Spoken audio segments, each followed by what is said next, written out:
great to be here. Sorry I have to speak in English to you guys, but I see that's probably the language of your company anyway. So, a little bit about myself. I've worked in a lot of fun places and done a lot of fun things. At eBay, I was a senior director of engineering. At Intuit, I was a director of engineering. I led quality for the entire company. Everybody knows eBay, I'm sure. Intuit is the largest sort of small business and financial company in the United States. Ernst & Young, I spent a number of years running around Europe being a management consultant. IBM, Deutsche Bank, McDonnell Douglas, I was a CTO. And my last job, Capita, which is a British company that has about 70,000 people, I was actually at a conference at Steve McConnell's. You guys probably know the guy that wrote Code Complete. Steve put me together with these Capita guys who had a project that was about to be canceled, and so they convinced me to come over to Europe and help them. So listen, think for a minute about why we develop, why Agile has become so popular, right? The incremental delivery reduces risk. I sort of talk about it like, you know, I'm talking to the choir here somewhat, but you know, it's like if you get into a plane and you're going to fly from San Diego or from Boston to San Diego, you know it's going to take about 5 hours and 20 minutes, and you know you're going to fly at a magnetic heading of about 270 degrees. Imagine if the pilot set the heading at 270 degrees and went to sleep for 5 hours and 20 minutes and then lowered the gear. What's the probability that he's going to be anywhere near the San Diego airport? It's not very high, because there are things like wind and all kinds of other things, right? So Agile allows us to sort of look down at our instruments every couple minutes and sort of re-vector ourselves. So we know that, right? It lets the business quickly test new ideas. We ran about 400 experiments any day at eBay, and we would test them, and we would sometimes find out they were awesome, and sometimes we'd find out they really sucked, and we'd better get them down, right? It allows us to rapidly respond to changing environments, right? But Agile is how we achieve those outcomes. The business couldn't care less. The business doesn't care if we're Agile, if we're waterfall, if we are whatever we are. All they care about are we delivering with velocity and quality, right? That's all that they care about. Are we giving them what they want as fast as they want it? But we're never giving it to them as fast as they want it. That's just the reality of the business we're in, right? One of the things we do to make ourselves be able to meet the velocity and quality goals is we create what I think are, you know, relatively complex CI/CD environments that allow us to move as fast as we can and still not take too much risk in regards to quality. This is actually the CI/CD thing we built in my last job. It was an interesting one, and as I was thinking about this presentation, it sort of came to mind to me. This is interesting because of this little thing over here, which I call ready for customers. And a lot of times you develop an Agile project, and you don't have anything live yet, right? You don't have anything live yet. And when I got to Capita, they were doing what I would call serial waterfall, but they didn't have this customer mindset, and they were planning these big testing events, you know, periodically. And I said, no, we're not going to do that. I said, we're just not going to do that. And we know it doesn't work, right? So what we did is we set up an actual site, and we started to call it Ready for Customers. And even though we didn't have any customers on board yet, we opened it up to all the product people, and we said, we're going to put it there every day. When you say you're done with a feature, it's going to Ready for Customers. So powerful tools also bring a lot of risk if you're just going to throw things through. We used to regularly deploy hundreds of things a week to eBay.com, and we had to have the confidence that if we screwed up, we could roll them back really, really quick, and that was important. So it takes a lot more, though, than CI to you know, get your velocity right. You have to really, really understand what the business expectations are, right? You really have to understand what the business expectations are. We were really, really Agile at eBay in every place except for one. We were Agile there, but there was one place where we couldn't deploy all the time live, and that was in the seller area, because the sellers would get really, really pissed off if anything changed. They get really, really pissed off if anything changes. So even though we executed Agile and we had, our effectively ready for sellers area, we couldn't go live with that unless we coordinated the big changes that we were making with them, right? You have to understand the risks you're willing to take.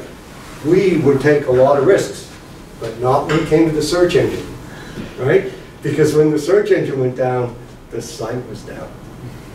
And when the site's down, that's really, really a problem. Planning, execution, and obviously continuous learning and improvement. I can't stress enough how important it is in all of these environments to stress to get your continuous learning and improvement. And most importantly is there's always a pressure to deliver faster. There's always an assumption that quality comes with it, and that isn't necessarily the case, right? And so it's important that you do velocity and quality. In fact, I put a process in place in my last job where if anyone on the leadership team that worked for me or my peers mentioned velocity in a sentence and failed to mention quality in the same sentence, it cost them £1. They had to put £1 in the jar. And that worked, actually. It worked, and we were going to donate the money to charity until somebody, must have been one of the cleaners, actually figured out what we were doing and stole all the money in the picture. Couldn't believe it. How goddamn low can you go? We were going to give this to the King's Trust or something like that. Anyway, so this is a little meme somebody gave me. We deployed 20 new features today, Batman. Yeah, but we rolled back 19 of them. So you have to be able to get everything right. It's a balance, and of course we know about that. So a little bit of context about quality strategy. First of all, the quality strategy is not a testing strategy, right? Testing strategies are one thing, quality strategies are very, very different. Because when you talk about a testing strategy, most people think about functional quality. They don't think about non-functional quality. The other thing that they don't generally think of is end-to-end. And when you get into the point of large websites where millions, literally millions of people are responsible for running those websites, you get in trouble if you don't think end-to-end. We had a situation at Intuit. In the United States, you have to file your taxes by midnight on the 15th of April. And we had quite an extensive back end that allowed people to file their taxes. And fortunately, I was not part of the tax group, by the way, at this time. And one night, on the last filing night, the system started to fall over. It fell over because an index on a database was corrupted, which is another long story. But it fell over, and you know what happens when people are nervous about not filing their taxes on time? They hit the button again. Exactly. You guys got it right? So the systems fell over, and Intuit got all this free advertising, sort of. We were on the front page of all the papers, right, for saying Intuit systems fell over, right? We had to refund $18 million to our customers. We had to grovel to the Internal Revenue Service to say, please, guys, let our customers have 2 more days and don't fine them, right? So if you don't think end-to-end about all this stuff, you get in a lot of trouble. Actually, the most funny thing about that whole story was we had a VP of public relations. His name was Harry Fortzheimer. And the first quote that Harry provided the newspaper when he was asked, or it was a TV station, I'm not sure what it was, well, if people would file early, we wouldn't have had this problem.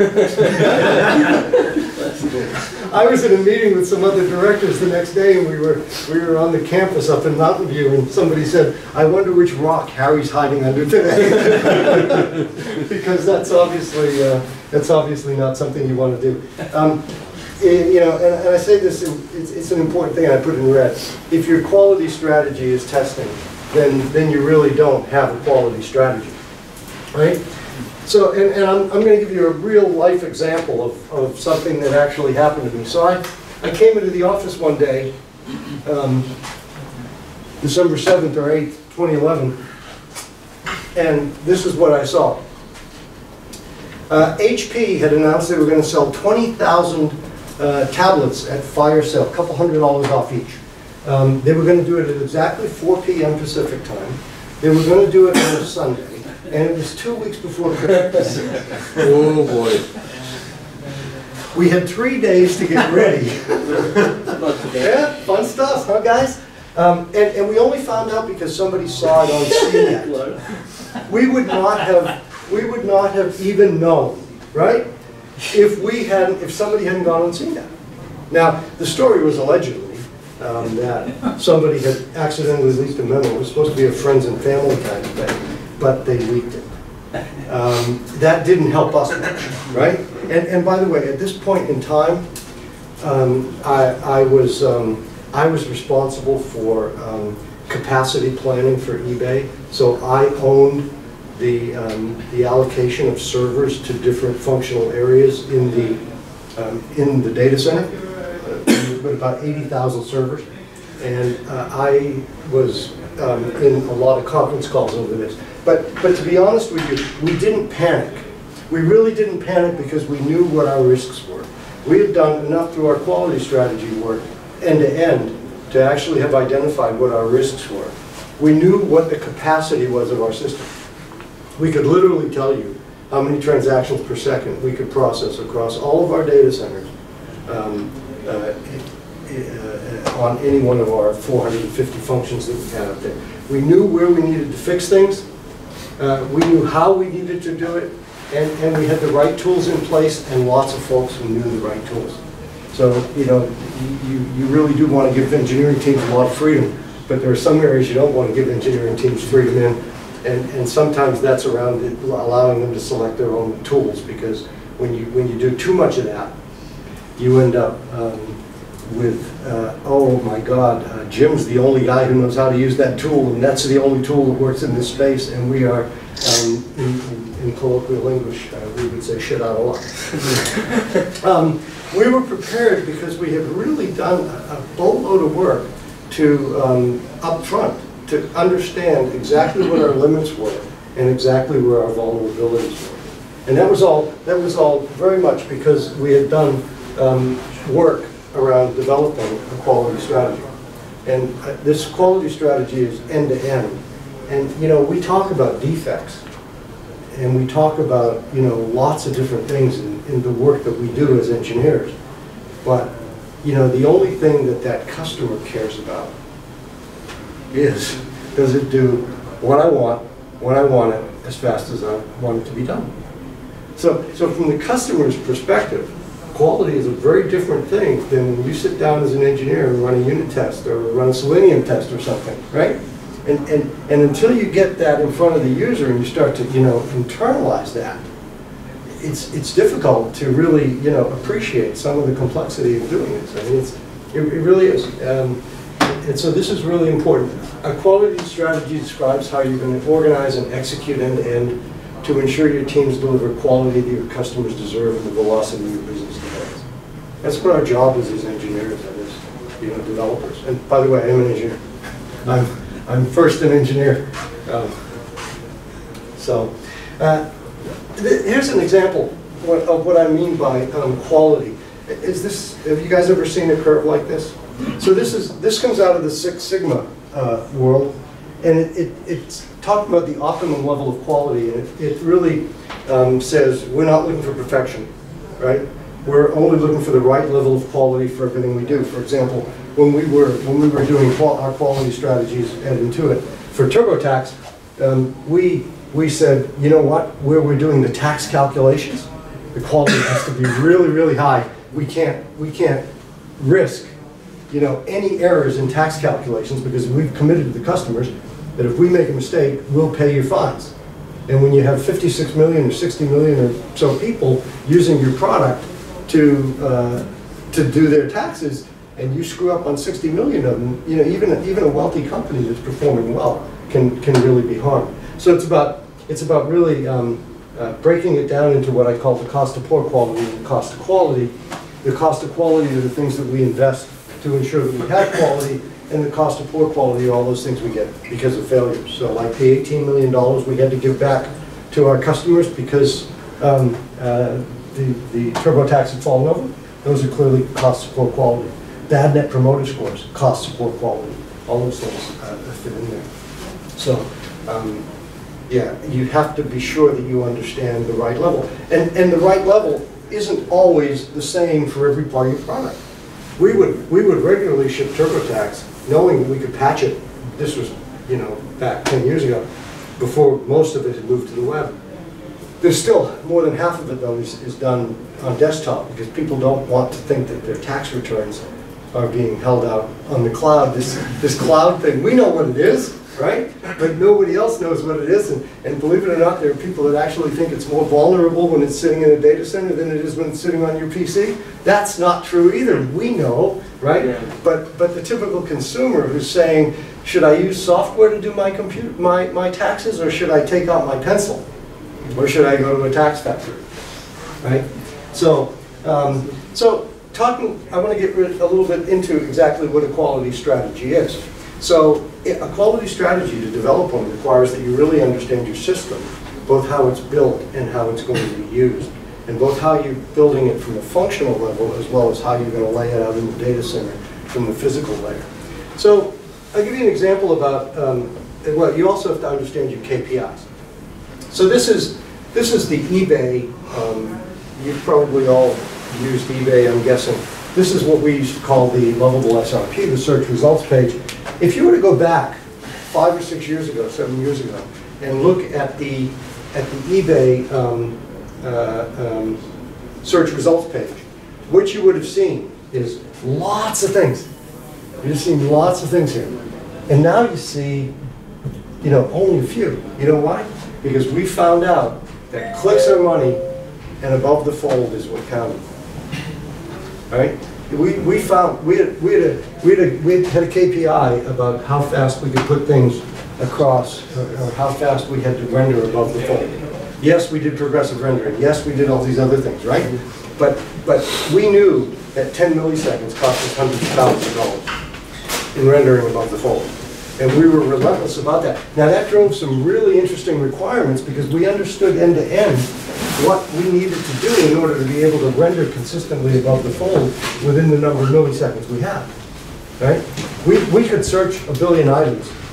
About 95% of the time we could search a billion items in between 50 and 70 milliseconds.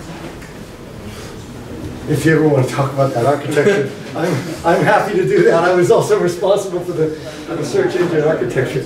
So when we define a quality strategy, we want to do it at the start of the project because we're going to have to put things in place in order to ensure that we can actually meet the objectives. So you have to look at, you know, who's going to do what, where it is, and what tools you're going to do, and you have to look at it on, you know, at each of these phases what your objectives are going to do. Obviously, at this point, it's really, really hard to think about, you know, I'm going to do my scalability testing, I'm going to do my characterization testing. Maybe you can do some characterization testing, but not really altogether too much. So we're going to look at things like the key user scenarios, the key user flows. What am I going to do at each level? What kinds of validations am I going to do? Tools, obviously. Release criteria. When am I ready to release? That's always a question. Am I willing to release with defects? What kinds of defects am I willing to release with? Right? Staffing models. And finally, your live site modeling. Because your live site modeling has a big role on your ability to test. I'll give you an example about live site monitoring. How many people, when you validate, you know, how many people, when you're developing software, do you think about, are my log files easily accessible with all the information I need to have in those log files? Right? And how easy is it going to be for an engineer who's not allowed into the production environment to get access to those log files? Right? Those are things that have a material impact on your ability to rapidly respond to production incidents. And I don't give a damn how good you get, you are going to get production incidents. Right? Nobody is going to tell me you're not going to have a production incident. You tell me it all you want. I'm going to bet against you. I just don't believe it's ever going to happen. Okay? So sometimes, this was controversial when I said it at the meeting, Sometimes your quality strategy might be to not have any testers at all. I actually sort of subscribe to that. I certainly say your quality strategy, you have a stronger quality approach if you don't have testers on your engineering team. Okay? I think they have a role post the engineering teams, but I don't think putting them on the engineering teams is a good idea because I think it creates an over-the-wall inside of the team. Okay, so you have to understand your KPIs. What is going to make your users love your system? You know, at eBay we found that what made our users love our systems was that they were fast. They were, you know, what's more important when you're on eBay than finding the things you're looking for and finding them fast, right? And obviously a nice checkout experience. So the first place we always start is by looking at the functional activities that we need to do. So this is sort of the logical view of a system. And it's a relatively easy thing to do. You basically draw yourself a context diagram. You figure out who your next neighbors are, and then you can figure out the points at which you're going to need to do, inter-area validation. And I think at any point, it's pretty much around a next neighbor thing. So you don't want to, if there's somebody behind search, you don't want to worry about them if you're building my e-commerce system, as I call it there. You really want to focus primarily on the next neighbor. Now the next thing you need to do, and this is really the most difficult thing I think for us often as engineers to do, is to think about the physical model. Now I don't know how much you guys get involved in this with your customers, but when we would deploy at eBay, I would deploy across multiple data centers and across multiple VIPs, sometimes in a data center. I mean, we had, I don't know, something north of 700 servers that were allowing people to list their items on eBay. They were spread across multiple, areas, multiple data centers, and multiple VIPs inside of data centers, and they were running on different types of hardware inside of data centers. It gets complex.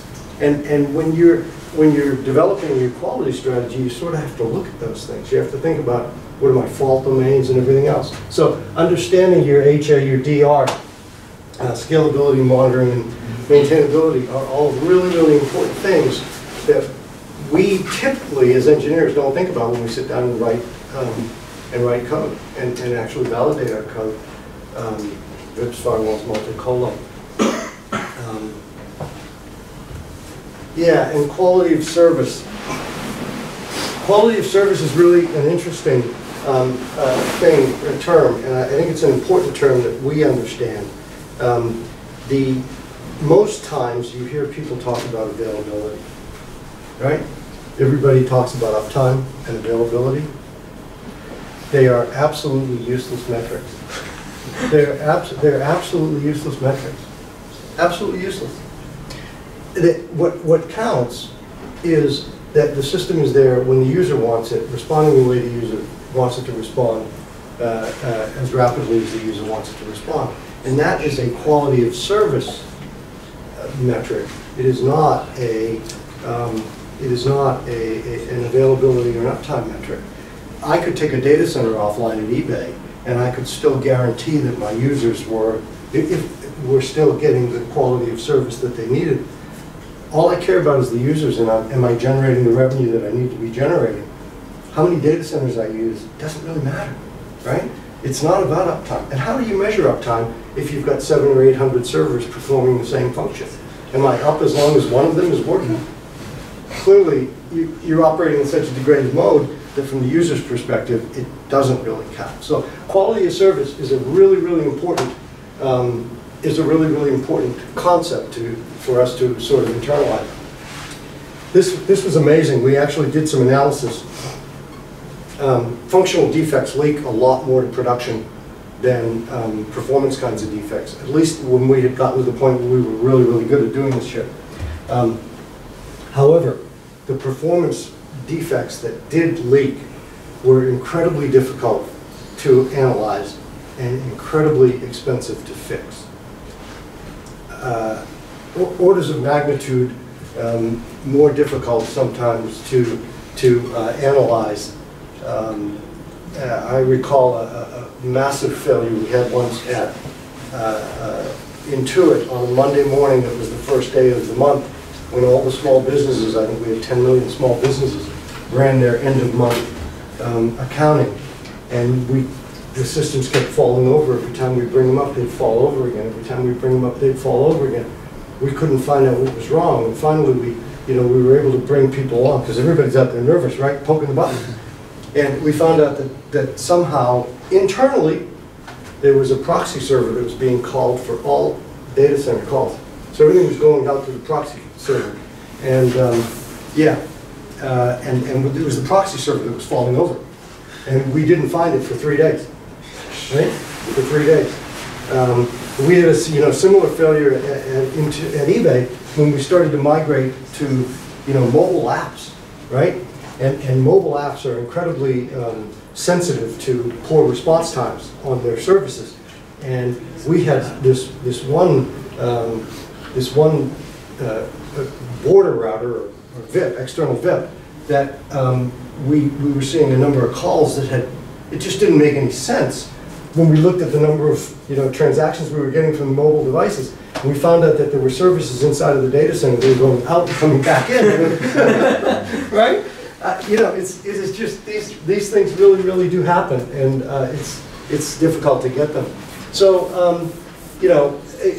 going back at each of the levels that you described, and I'm not saying there are 3, but generally there are 3. Certainly one of them is absolutely operations. You really, as part of your quality strategy, do want to go out and say, this is what I am going to do here, and this is what I am going to do here, and this is what I'm going to do here, and this is how I'm going to do them, right? And if you get all of those things right, I think you'll be in relatively good shape. These are actual artifacts from some of the work that we, some of our quality strategy in some of our tests actually at eBay. Have you guys ever participated in a performance test on eBay? Have you used eBay? Yes. Well, then you may have. You may have, because one of the things that we did was everybody always says, and this came out of our quality discussions. How can we ensure quality of service, right? How can we ensure quality to the user? Because you talk about performance testing, and every organization that I've ever been to that does performance testing has told me one thing. Well, it's not the same as production, right? Have you ever heard that? Yeah. It's not the same as production. And you know what? They're right. And you know what else? It's never going to be, right? But there are certain things you can do about characterization testing that you can do at your desktop, and that we dictated as part of our quality strategy. For example, you cannot obviously test the same performance on your developer machine that you can test on the live site. But you know what you can do?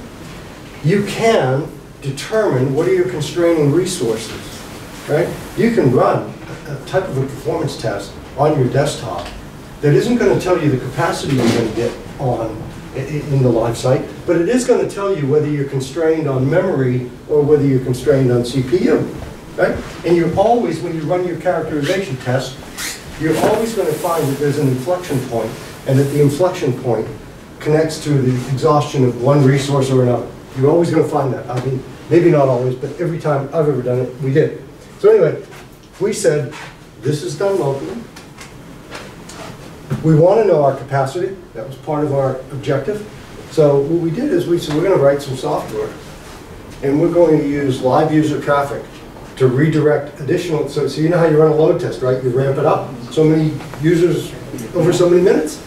We did that by manipulating the APIs on the load balancer, so that everybody at eBay who's been trained in this product can log onto a website that I created, my team created, and they can just say, I want to run this performance test on this this particular SKU, actually, because there's different pieces of hardware. And we would just use actual user traffic to actually run our characterization tests in production. And when it hit, we had a rule that said 90% resource utilization was the maximum we were willing to accept. If it ever got over that, we'd put additional capacity on the pool. So what we did is we just said we are going to, we're going to limit when it hits 90% on it, because we won't ramp it up anymore. So that was really part of our quality strategy. So the most interesting quality strategy I ever learned of. Have you ever heard of this company? Yeah. Yeah? You've used Kayak? Well, the guys that started Kayak, one of the co-founders was a guy named Paul English, and Paul was an ex-Intuit guy. He used to work with our team in Boston. And Paul came back to Intuit and had a talk with some of us directors, and he said, my quality strategy is I don't have a call center. All the calls that come in go to the engineers. and as I'm the CTO, I'm on the rotation. How about that? That will work. Isn't that an interesting approach to, to quality, right? I am going to personally feel the pain of what isn't right. So I thought that was a pretty interesting approach. Anyway, yeah. So oops. We had over 6 million users logged onto the system, all trying to buy those 20,000 tablets. It was, I won't say it was pretty. The whole event lasted about 15 minutes, and yes, we knew where our failures were going to be. We were right. One of the problems that we knew that we had and we literally couldn't fix was, if you think about eBay, you go on and you buy an item, right? But the items are always there. I mean, if you go into a supermarket, or if you go into a store, with rare exceptions, do you ever find everybody trying to buy one thing at the same time? I mean, it doesn't happen in retail, and frankly, it had never happened at eBay before. So we knew, because of Oracle and the locking that had to be done to decrement a counter, that we could only decrement 40 times a second. And 20,000, 40, it isn't all that long if you get it all right. But there are other areas, and we actually we had a few failures, but we learned a lot, and it was pretty interesting. So I'll give you one more funny little anecdote about what we learned. All of eBay's data centers are in the United States, because they have to be, because of the latency on the auction stuff. Even though only about, 12 or 15% of eBay's stuff is actually auction anymore, we still have the problem with the auction. And so we had data centers in Vegas, Phoenix, and Salt Lake City. And one of the things that we had, I mentioned this earlier, we have a 90% requirement that if we lost the data center, none of our resources could ever be over 90%. So we had these 3 data centers. Data centers are huge, by the way, if you've ever been in one. Amazing places. It's not a rack. Believe me, it's not a rack. And the really scary part of a data center, all data centers basically run off batteries, right?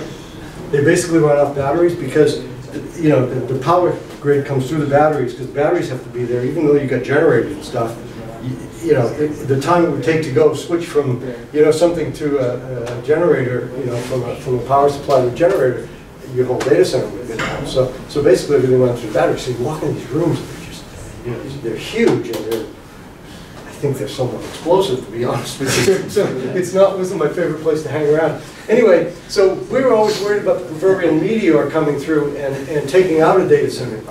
And so I actually had to run some tests as part of our ongoing quality practices to take out a data center and make sure that we still met this requirement, but also we did something else, that we had no cross-colo calls. You know what a cross-colo call is, right?